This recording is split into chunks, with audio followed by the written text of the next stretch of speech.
अहिरान के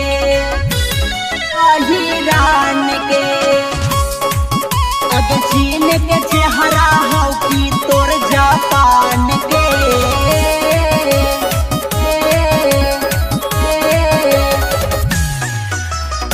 हमर देखी जवानी रे चिवहु कह तोर पानी रे हर सुन पानी रे काहे पड़ल ही तू पीछा रे हो तो न पूरा तोरा इच्छा रे कान खोल के सुन ले का डर न हो तोरा जान के।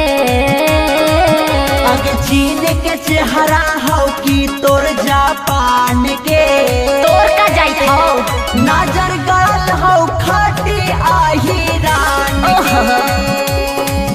अगे चीन के चेहरा हौ की तोर जापान के नजर गड़ल हौ खाटी अहिरान के। अरे हम एलियन हियो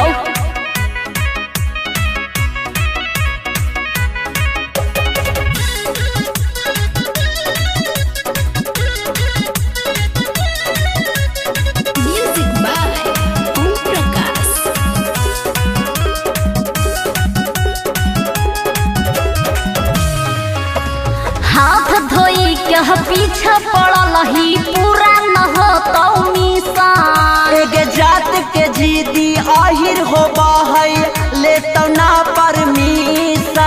हम करेबी कि नहीं तोरा का जाइत हो हाथ धोई के पड़ल ही पीछे पूरा न हो तो निशान एगे जात के जीदी आहिर होबा है ले तो ना परमिशन। के कर कले बेजेबे तान के। अगे चीन के चेहरा हौ की तोर जापान के नजर गाल हौ खाटी अहिरान के। अगे चीन के चेहरा हौ की तोर जापान के नजर गाल हौ खाटी अहिरान के।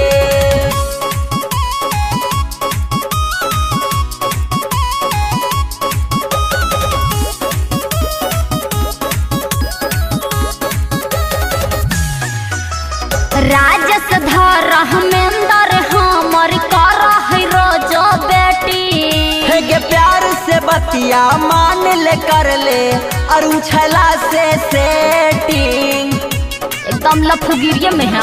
हाँ आनंद धर हमेंदर हमर कर है रोजो बेटी हेगे प्यार से बतिया मान ले कर ले और उछला से सेटिंग बड़ी बोलो हिम्मत बांध के। अगे चीन के चेहरा हौ की तोर जापान के नजर गड़ल हौ खाटी अहिरान के। अगे चीन के चेहरा हौ की तोर जापान के नजर गड़ल हौ खाटी अहिरान के। और चल हट हवा दे।